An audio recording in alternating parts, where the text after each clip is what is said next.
mis abuelos, el abuelo materno y el abuelo paterno, ambos son antioqueños, uno de La Ceja y el otro del Carmen de Viural, del oriente antioqueño, por allá en inmediaciones del Valle de San Nicolás. Y mis dos abuelas son del eje cafetero, de por acá de esta región, de esta hermosa región. Yo me siento muy pereirano. Como les decía, mi nombre es Mauricio Quintero, soy narrador oral.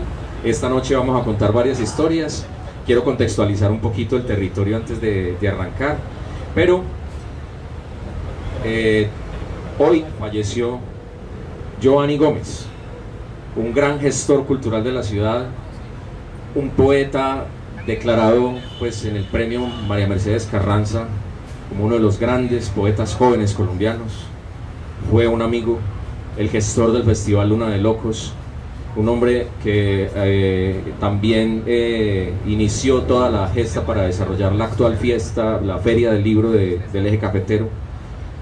Y quisiera, antes de comenzar, pues hacer un sentido homenaje a este gran ser, a un buen amigo y a un hombre que yo sé que va a quedar sembrado en la memoria de Pereira por muchísimos años, por todo el legado que nos dejó en su poesía tan excelsa, tan limpia, tan linda, tan bien escrita y bueno, también por el trabajo que hizo por la ciudad, porque nos dejó un gran festival, un festival internacional que es el segundo festival más importante de la ciudad después del Festival de Poesía de Medellín. El Festival Luna de Locos indudablemente ya se ha ganado un espacio gigante en la memoria de cualquier poeta del mundo. Cualquier poeta del mundo lo recuerda y sabe que en esta ciudad se hace un gran festival de poesía, y eso es gracias a ese hombre, Giovanni Gómez, a quien quisiera rendir pues un homenaje. Bueno, vamos a comenzar hablando de este hermoso territorio. Esto como una antesala, ¿cierto? Antes de comenzar los cuentos, es que es muy bueno saber uno dónde está parado, ¿cierto? Este lugar donde estamos en este momento tiene mucho que ver con los orígenes más primitivos, más raizales de la ciudad de Pereira, la ciudad que en este momento habitamos, que tuvo dos fundaciones, ¿cierto? Estuvo Cartago la Antigua por allá en 1541 cuando llega Robledo, y ya están los vestigios, ya descubrimos por ahí también que se han encontrado los rastros, ahí en el sótano de la catedral tenemos evidencias. Sabemos que en estas planicies, que entre lo que es digamos como el sector de lo que es los tres parques importantes de la ciudad, el Parque La Libertad, la Plaza de Bolívar, el Parque El Lago, y en sus inmediaciones hubo un asentamiento fundacional donde había una fundición, pues había los españoles estaban explotando una mina de oro, teníamos esclavos aquí, africanos. Digo teníamos porque son nuestros ancestros también, los esclavos, los amerindios, los esclavos negros, los indios de las encomiendas y los mismos españoles que estaban pues ejerciendo ese dominio son nuestros ancestros. Entonces cuando digo nosotros me refiero a todos, tanto a los españoles como a los indígenas y a los negros, que son nuestras raíces. Y gracias a esa presencia es que el río Otún lleva el nombre que lleva, ¿cierto? Es un nombre de origen africano. Otún, que en una lengua africana, que es la lengua yoruba, quiere decir el de la derecha o el que está a la derecha. Hay muchas ideas y muchos mitos alrededor de ese nombre. Otros dicen que proviene de la deidad Oshun, ¿cierto? Que es también uno de los orishas más importantes de la cosmovisión africana y yoruba que llegó aquí a América. Se supone que tiene que ver con que cuando los esclavos escaparon de Cartago, porque eso fue mucho después de la fundación de la Cartago la Antigua, la que fue Pereira, cuando ya se desplazaron, como 100 años después se pasaron para lo que hoy día es Cartago, de allá se volaron unos esclavos, y ellos se metieron por el río, lo que hoy conocemos como el río Tun, se metieron río arriba, guiados por una indígena, se supone, que por los lados de Cerritos los empezó a guiar. Todo eso eran poblaciones indígenas, ¿cierto? Y también hay que entender que una población indígena no es un montón de casitas todas juntas, sino que es una casita acá, como a las 2 horas la otra, como a las 2 horas la otra, y eso es un pueblo indígena. Un pueblo indígena son un montón de casitas regadas en una gran cantidad de hectáreas, pero el vecino queda a media hora, a 1 hora, a 2 horas. Eso es un pueblo indígena, ¿cierto? No es una aglomeración de casas. Ellos sí hicieron el palenque que hicieron los esclavos, lo hicieron para protegerse de los españoles. Se reunieron, hicieron la puerta de la casita mirando río abajo, porque como era, esto todo estaba lleno de guaduales y de cañaduzales y de humedales, era súper difícil para transitar con los caballos, inclusive a pie, bolé, machete parejo, espada en aquel entonces, para poder encumbrarse hacia el territorio. Entonces el camino más fácil, ¿cuál era? Pues el que hace el agua. Se venían río arriba, por ahí era el camino de los españoles. Entonces ellos se venían encumbrando, buscando a los esclavos que se escaparon. Entonces ellos por eso hicieron las casitas, las empalizadas, las chocitas, los bohíos, mirando río abajo, porque tenían que estar pisteando cuando iban a llegar los españoles por ellos. Finalmente los capturaron. Pero entonces cuando ellos tenían las casitas, el río quedaba a la derecha. Y Otún quiere decir el de la derecha, que también en esa misma cosmovisión yoruba significa el que nos brinda ayuda, el que nos da la mano. Y de ahí sacaban el sustento, de ahí sacaban el alimento, de ahí sacaban el oro cuando los tenían trabajando. Entonces, bueno, eso entre tantos nombres originales que tiene esta tierra, como el Alto del Nudo, ¿cierto? Todos lo conocemos como el Alto del Nudo, pero realmente esa era la finca de Yanúa, la última cacica quimbaya que tuvo esta tierra, la hija del cacique Tucurumbí, el último cacique quimbaya que tuvo esta tierra, ¿cierto? Y ella, era su hija, heredó ese terreno, y por eso hay tantos hallazgos también por ese territorio. Ese cerro se llama Yanúa. Qué bueno que lo memoricemos, que lo popularicemos, que nos apropiemos de él, porque así como se puede llamar el Alto del Nudo, ¿por qué no? Así como Boquerón se llama Boquerón, pero en aquellos orígenes tenía otro nombre. Entonces Yanúa también es un nombre nuestro. ¿Y saben por qué Boquerón se llama Boquerón? Porque la gran mayoría de los conquistadores españoles que llegaron a estas tierras pues eran marineros. Entonces muchos de los nombres de veredas, de cerros y de accidentes geográficos colombianos tienen nombres que están relacionados con la navegación. ¿Un boquerón qué es? 2 arrecifes. Y el boquerón es por donde puede pasar la nave, ¿cierto? El Cerro de la Popa no se llama La Popa porque sí, por eso también hay una popa en Cartagena. La Popa es un nombre de navegación y que nosotros pues lo hemos heredado pues en esa memoria histórica de las personas que llegaron a estos territorios y que son nuestros ancestros. Bueno, ahí para contar medio un poquito, ya les hablé de Tucurumbí, también está el Alto del Toro, ¿cierto? Era del cacique Vía, hermano de Tucurumbí, también quimbaya, esa era la finca de Vía. Ese cerro originalmente se llamaba Vía, así como el río Consota, que hoy conocemos con ese nombre, que ese sí es un nombre indígena original, se llamaba Seige, el río Seige, y era el límite del sur del reino quimbaya. Y el límite del norte era, creo que era el río de San Francisco o el Chinchiná, en Santa Rosa de Cabal. Tucurumbí vivía en Santa Rosa, ¿cierto? Entonces por acá esto está lleno de caminos, y aquí donde estamos parados pasaba uno de los caminos más importantes de aquellos entonces, el Paso del Quindío. El Paso del Quindío era un antiguo camino amerindio que cruzaba los ríos importantes de esta cuenca, pero se encumbraba hasta las nieves, hasta las montañas que están detrás de nosotros en este momento hacia el oriente, para llegar allá, al río Magdalena. Y desde allá asediaban, por ejemplo, los putamaes a los quimbayas en esta zona. Y desde allá también estaban los territorios sagrados, como, se me olvidó el nombre, ay Dios mío, la laguna del Otún, Tataquí, ¿alguien me ayuda? Tataquí, los Tataquíes, creo que era la laguna de Tataquí, así como el famoso nevado de Santa Isabel, su nombre en quimbaya es Bolé-Cacasué. Eso suena muy bonito, ¿no? Bolé-Cacasué. Ese nevado de Santa Isabel que muchas veces logramos ver se llama así, así como algunas veces se nos asoma por ahí también ese sabio gigante, esa montaña hermosa y gigantesca hacia el norte que es el Cumanday, o sea, el Nevado del Ruiz. Tenemos muchos nombres hermosos que recordar y que reconocer de este territorio, así como heredamos también de los españoles muchos saberes y nombres bellos, ¿sí? Y también esta lengua tan hermosa, la lengua castellana, y hoy vamos a hablar de ella.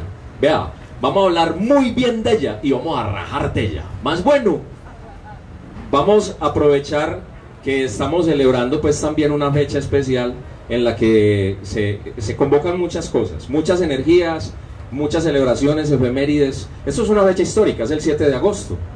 El 7 de agosto se gana la batalla de Boyacá, ¿cierto? En 1819. Y se forma la semilla de la nueva república, de lo que es hoy Colombia. Es muy curioso que Colombia no nace el 7 de agosto. Colombia tampoco nace el 20 de julio. El 20 de julio fue el grito de independencia, ¿cierto? De los comuneros y de los criollos. El 7 de agosto se ganó una batalla. Colombia nace el 17 de diciembre de 1819. Es muy curioso que esa fecha no sea una fiesta nacional. Pero en esa fecha es que se firma el acta de nacimiento de la República de Colombia. 17 de diciembre. Ahí nace esta hermosa tierra donde vivimos. Entonces el 7 de agosto estamos celebrando pues la batalla de Boyacá, en la que Simón Bolívar, muy avispado, se les metió por el páramo a los españoles, por el páramo de Pisba, que no lo esperaban, con un ejército lleno de mestizos, indios, mulatos, todos esos llaneros bravos que venían de toda la Orinoquía venezolana y colombiana, con esas grandes lanzas, los lanceros llaneros, que ayudaron tanto pues en esas batallas, en esas estrategias. Y se les meten por el páramo, donde mueren muchos, donde se someten a unas situaciones bastante difíciles, pues inclusive los llaneros, que eran tan bravos. Dicen que los llaneros, cuando iban de ahí para arriba, estaban muertos de frío, y uno le dice al otro: oiga, ¿usted qué es lo más caliente que tiene? Que me estoy muriendo de frío. Yo lo más caliente que tengo es el ojo, el culo. ¿Puedo meter mi nariz ahí? Estaban, en serio, ellos murieron bastantes en esa situación, y llegaron y sorprendieron a los españoles y ganaron la batalla más a punta de estrategia y de berriondera y de berraquera que de números, ¿cierto? Y a partir de ahí pues empieza todo un nacimiento y una serie de sucesos históricos que dan como resultado lo que hoy conocimos como la República de Colombia. Muy bien, quería hacer esa pequeña introducción también y citar a Luis Carlos González. Oiga, es que esto trae muchos temas a colación. Hablamos del idioma, de la mezcla de culturas, hablamos de la lengua, ¿cierto? Hablamos también de las conquistas españolas, de la guerra de independencia, de Simón Bolívar, y ahorita voy a citar a Luis Carlos González, porque él tenía un poema hermoso para el 12 de octubre, que es otra fecha muy importante, que es el Día de la Raza. El Día de la Raza, en que celebramos la mezcla de las razas que somos nosotros. Este poema se lo censuraron a nuestro querido Luis Carlos González. Él publicó un libro muy bello que se llama Asilo de Versos. Si algún día se encuentran ese libro, cómprenlo, agárrenlo, que muy poquitos ejemplares hay. Resulta que ese libro, que tiene una pasta roja muy bello, Asilo de Versos, en él había un poema llamado Raza. Cuando le publican el libro, muy triste, Luis Carlos González, nuestro gran poeta, el autor de La Ruana, ¿cierto? ¿Lo recuerdan? La capa del viejo hidalgo se rompe para ser ruana, y cuatro puntas confunden el castillo y la cabaña. Es fundadora de pueblos con el tiple y con el hacha, y con el perro andariego que se tragó la montaña. Dicen que es el segundo himno de Colombia, ¿cierto? Nuestro gran Luis Carlos González. Ahí está la casa hermosa, todavía en la sexta con 21. Pues bien, él escribe ese poema, lo incluye dentro de esa recopilación, y cuando le publican el libro, él se da cuenta tristemente que ese poema no está. Ole, ¿qué pasó aquí? Y muy enojado exigió que le incluyeran el poema. La editorial tuvo que imprimir una hojita más pequeña que todas las otras para que no se saliera ¿cierto? Como del encuadre, del recorte, del corte del libro. Y quien tenga una edición de esa edición, pues perdón, una edición de ese libro, va a poder encontrar que en la última parte aparece el poema Raza suelto. Raza. Raza de qué tanto pregonan, mi vecina el cura y el tendero, y la altiva señora del banquero, quien tuvo un hijo negro siendo mono. Raza, raza de qué si desentona la ley de Dios con la que dicta el clero, y al coraje ni andante ni escudero lo castran el responso y la corona. Raza de hidalgos, raza de caciques, imperio de trabucos y alambiques sobre estéril solar de cobardías. De la maraña que el ancestro escruta, Solo nos queda puro, el hijo de puta. Y lo estamos negando todavía. Ese es el poema Raza de Luis Carlos González con el que quería arrancar esta presentación. Muchas gracias. Bueno, y este hermoso territorio también tuvo otros rebeldes, como fueron Napsacadas, que no lo mencioné, que fue el último quimbaya que se rebeló contra los españoles, que era del pueblo que quedaba en las inmediaciones de la Florida, donde conocemos hoy el corregimiento de la Florida. Ahí por esa zona quedaba un pueblo indígena. Muy bien, vamos a comenzar. Este cuento que les voy a narrar a continuación hace parte de el año pasado hicieron la convocatoria de estímulos de la alcaldía de Pereira. Pereira Cuenta, premio de narración oral. Salí beneficiado con 2 relatos. Este es uno de esos. Se llama El Cuento. Vine a escribirte un cuento porque vos a mí me obsequias inspiración sin proponértelo. Pasa eso que le ocurre a un mortal cualquiera cuando sale de caminata un día libre y luego regresa al trajín de la urbe como si hubiera dejado una cáscara de piel, áspera y triste, entre el humus de las montañas. Por eso es que he venido a contarte de un mito que aún no invento. En el camino hacia vos venía meditando ritmos, perdiéndome en divagaciones ingenuas que todavía me engolosinan en su mística y su callejón sin tiempo.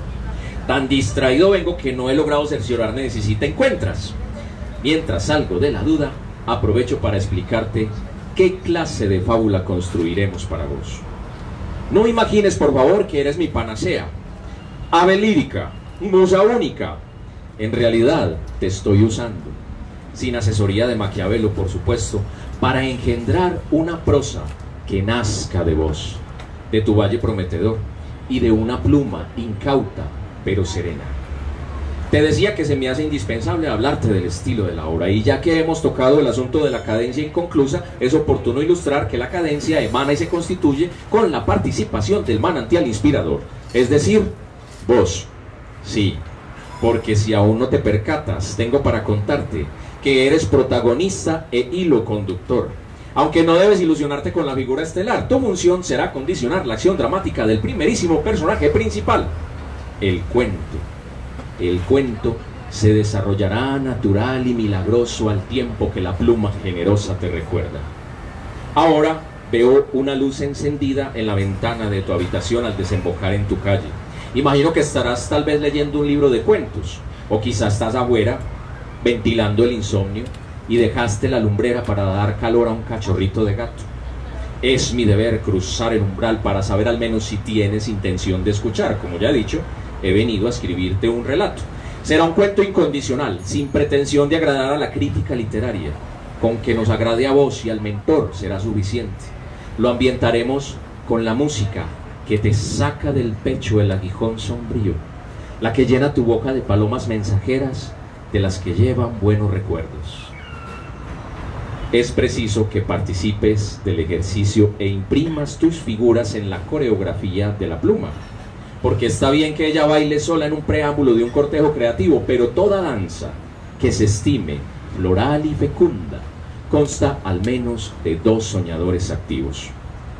Bien, aún no afirmas que deseas colorear con tus tonos de musa la pluma del poeta, y comprendo tu actitud ausente, más todavía si recordamos el hecho de que me la he pasado recitando un prólogo sin llegar hasta ahora a encararte con mi nerviosismo infantil e invitarte al juego de la composición.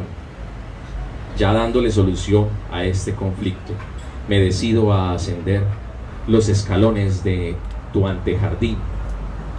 Busco la sombra del dosel para evitar el molesto resplandor de las luminarias urbanas, y te recreo como te encontré la última vez.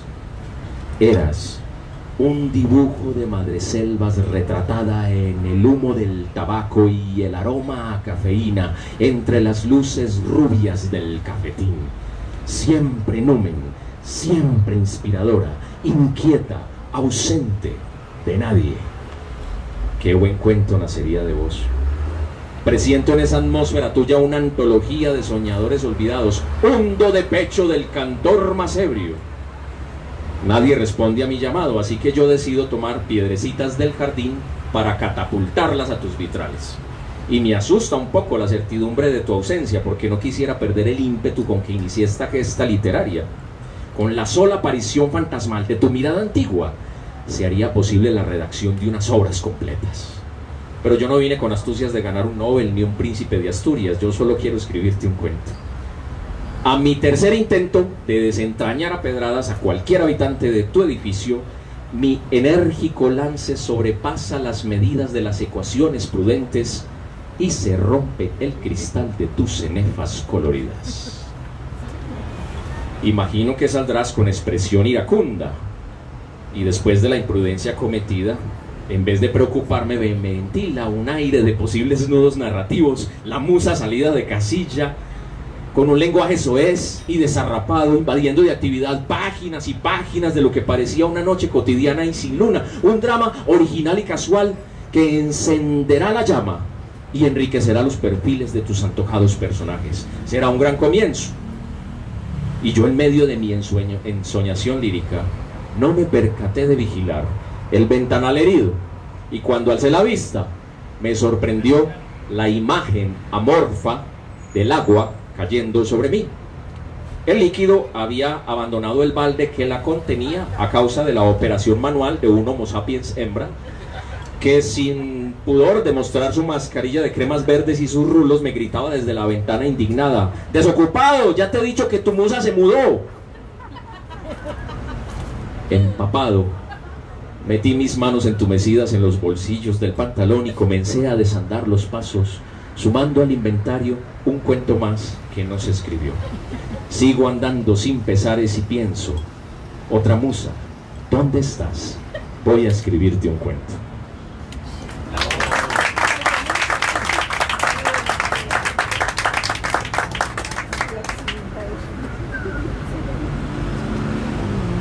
Bueno, ahorita que mencionamos el tema del lenguaje, es bien bonito y ya hablamos de nombres originales, pero me gustaría contarles un poco de que así como nosotros tenemos unas raíces lingüísticas muy ancestrales y muy antiguas y que lamentablemente muchas no las conocemos pues porque se perdieron en esos laberintos del pasado, también el lenguaje castellano tiene unos orígenes muy ricos, muy variados, muy interesantes.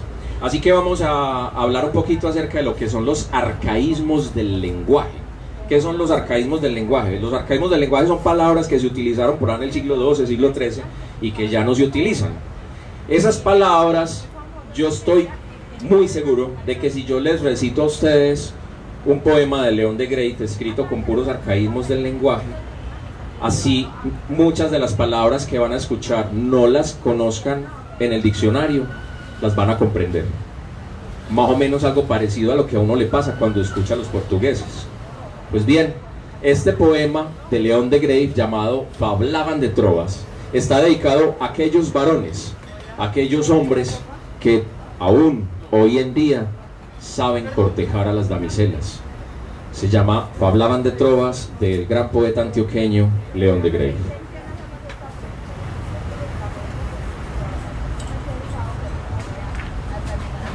Fablaban de trovas, aquesos garridos, troveros vinientes de dulces Provenzas, decían concetos sotiles e suaves, como las sus manos de la mi princesa. Decían primores de Aglaes, e Lauras, e de Sidalisas, e de Magdalenas. Tañían rondeles, e flautas, e violas. E vinos bebían en áureas crateras, vinos de Champaña, vinos de Borgoña, en los vinos suaves de los rines lueñes, todo entre los coros de canciones gallas, epigramas áticos, e lindos rondeles. Ah, tiempos ambiciados por prosaicos bates, de esta edad mezquina, de esta edad doliente, de esta edad que tiene por Dios un panzudo rey de los tocinos y por meta la bolsa llena de centenes, que agora los bates viven de políticas, de adorar mecenas, de henchir las columnas vacuas de periódicos. Los bates de antaño bien eran distintos. Loaban las puras, sidalisas, lauras preciosas, Cloes y Casandras, ingenuas, pueriles, pero tanto bellas, doctas, petulantes, pero tanto lindas. Ese era nuestro gran poeta León de Greiff. De la tierra antioqueña, León de Greiff estuvo rodeado de personajes muy bien interesantes en su vida. Creció en una Antioquia pues donde había un ramillete y un semillero de artistas intelectuales. De hecho hizo parte de muchísimos grupos literarios y de estas tertulias, y a uno de ellos les escribió un poema que era Los 13 Panidas. Pues por allá en 1916 se forma un grupo en Antioquia donde había ciertos personajes como Ricardo Rendón, el caricaturista, estaba Fernando González, el filósofo, estaba Pepe Mexía, estaba el mismo León de Greiff, estaba el poeta campesino y también compositor de parranda, que era Tartarín Moreira, o Libardo Parra se llamaba. Y León de Greiff les compuso un poema que decía: músicos, rapsodas, prosistas, filósofos, caricaturistas, los panidas éramos 13, y muy pedantes, si os parece, los panidas éramos 13. Y fueron un grupo que sacó una revista que además fue censurada por el arzobispo de Antioquia en aquella época, el arzobispo Caicedo, y que también estuvieron muy estigmatizados pues como sus posturas de mentes tan abiertas, ¿cierto? En ese grupo estaba Fernando González, un personaje maravilloso, filósofo y escritor antioqueño. Está lleno de anécdotas. Es más, yo podría quedarme aquí 2 horas hablándoles de las anécdotas de Fernando González, pero no les voy a contar tantas, solamente quiero contarles una. Esta historia que van a escuchar a continuación no es escrita por Fernando González, sino por Lucas Caballero Calderón, más conocido como Clim. Lucas Caballero Calderón, de la familia de los Caballeros, ¿cierto? De estos periodistas y escritores, grandes intelectuales colombianos, escribe esta historia ficcionando un suceso real. ¿Cuál fue el suceso? Resulta que pasó de verdad, por allá en los años 50, durante el gobierno de Rojas Pinilla. Aparecieron muertos 3 misioneros capuchinos en las selvas del Putumayo, y el diario capitalino de España, no El País, porque en ese entonces, si no estoy mal, si alguien lo sabe me corrige, creo que El País no estaba en el franquismo. El diario capitalino de Madrid publica que unos indios caníbales colombianos se habían comido a unos misioneros, habían matado a unos misioneros en el Putumayo, en las selvas, para comérselos, ¿cierto? Y entonces Fernando González, que en ese entonces, en el año 53 y 54, fue cónsul en la ciudad de Bilbao, en el País Vasco, dio unas declaraciones a unos periodistas que no fueron bien recibidas, porque él dijo algo así: lo que pasa es que no tenemos el testimonio ni escrito ni grabado, solo de oídas, lo que nos llegó por la familia, y es que Fernando dijo algo así como que eso era imposible porque los colombianos no tenían tan mal gusto para la comida. Eso generó un revuelo tremendo, y el canciller colombiano de aquella época, que era Gilberto Alzate Avendaño, tuvo que pedir disculpas al gobierno español por las declaraciones del cónsul. En fin, todo eso suscitó esta historia que les voy a contar a continuación, que nace ficcionado. Entonces Lucas Caballero se inventa una entrevista, entrevistan al cónsul, van allá a Bilbao, lo entrevistan, y el cónsul da las declaraciones de por qué, cómo fue la desaparición y qué fue lo que pasó con los misioneros, ¿cierto? Se llama De antropofagia y otras ternuras. Antes de que 3 misioneros capuchinos españoles fueran literalmente devorados por un jaguar en las selvas del Putumayo colombiano, unos habitantes de esa región les evitaron ese posible horror y se adelantaron a consumirlos. La noticia corrió mucho más de lo que pudieron llegar a correr Fray José, Fray Ambrosio y Fray Lucas, los 3 capuchinos merendados. La noticia corrió y llegó hasta España, donde vivía y hacía de cónsul Fernando González, quien fue entrevistado por El Suceso Caníbal. La entrevista dice más o menos así: señor cónsul, ¿os habéis enterado que unos compatriotas vuestros han pasado a manteles a 3 reverendos capuchinos que sembraban la fe en una de esas tierras vuestras, olvidadas de Dios. Ah, sí, yo sí me enteré. Y estoy muy triste. El nivel de vida de los colombianos había mejorado mucho en los últimos 10 años. Yo no pensé que tuvieran que comer viandas innobles, alimentos fétidos otra vez. No, nunca. Horror, señor cónsul. O sea que aceptáis que en Colombia, vuestra patria, se practica la antropofagia. Sí, sí, claro. Yo mismo cuando niño fui antropófago. Comí carne de infante, tierna, delicada, de muchísimo alimento. Eso con salsa de manzana queda exquisito. Pero eso sí, las de brazos, los más pequeños, no se las recomiendo, porque por mucho adobo que uno le eche, eso siempre queda sabiendo a caca. Horror otra vez, señor cónsul. ¿Y habéis comido carne de misionero también? No, no, yo carne de misionero sí no he querido comer, porque es que dicen que es tiesa, cordonada y frondia. Además, como los misioneros después de las aguas del bautismo dicen que no se vuelven a echar nunca más aguas, entonces no apetece. Pero sí sé cómo los matan y cómo los preparan. ¿Y cómo los matáis y los preparáis, si se puede saber? Vea, muy sencillo, los matamos a flechazos, con flechas envenenadas para que no sufran mucho, ¿cierto? Luego les rapamos las barbas y las cabelleras, que bien trenzaditas sirven para hacer chinchorros, alpargatas, toda suerte de artesanías. ¿Ven ustedes este lindo tapete? Permítame que me persigne. La parte rubia fue elaborada íntegramente por Fray Bartolomé de Pontevedra, un anciano capuchino español. La parte oscura yo no me acuerdo, pero creo que es de cabello de monja. Pero bueno, sigamos con lo nuestro. Ya cuando el misionero está rapado, entonces le quitamos las vestiduras y las alpargatas, que por su alto contenido de pecueca y malos humores se utilizó durante algún tiempo como un veneno para pescar. Pero el gobierno lo prohibió, que porque los peces sufrían mucho, quedaban así con una expresión horrible después de muertos. ¡Qué horror, señor cónsul! Y cuando ya los tenéis así, ¿qué más por Dios hacéis con ellos? Vea, muy sencillo. Ya cuando el misionero pues está muertito y en pelotito y pelado, pues se le mete una vara por abajo, por el ojo de la infamia, que le sale por arriba por la boca, para empujarle de paso las dentaduras postizas, que bien desinfectadas las usamos como amuletos. Ahora pues infortunadamente yo no traje ninguno para mostrarles, pero bueno, eso lo aprendimos de un tío muy bruto, Francisco Pizarro, paisano de ustedes los españoles. Así mató el Atahualpa, alma bendita. Pero bueno, ya cuando el misionero está ensartado en la vara, se coloca sobre 2 horcones, se le echa candela por debajo y se le da vueltas continuamente hasta que el santo catequista queda completamente dorado. El olor es hediondo, pero nosotros apreciamos mucho a los españoles. ¿Y todos los colombianos sois así o únicamente los putumayos, señor cónsul?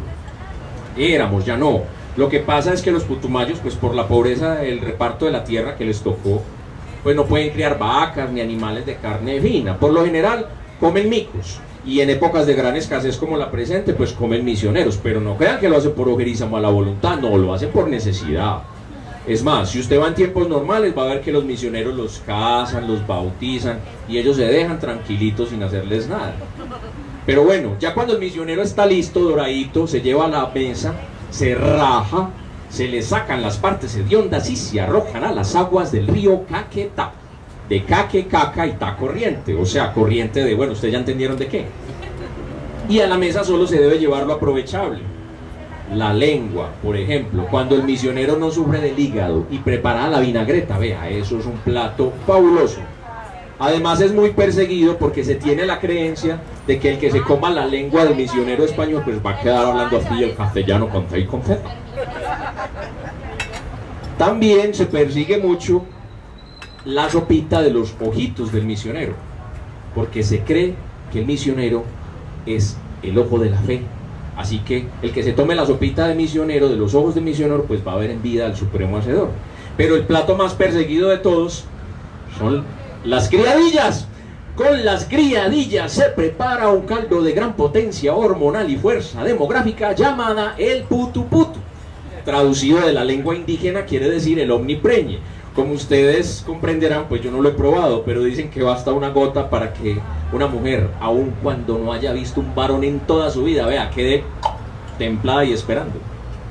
Hoy día, amigos míos, que la natalidad es un problema para la humanidad, Hay un millonario loco colombiano que está pagando a 50 centavos de dólar las criadillas de misionero que para preparar el suero anticonceptivo llamado el antiput.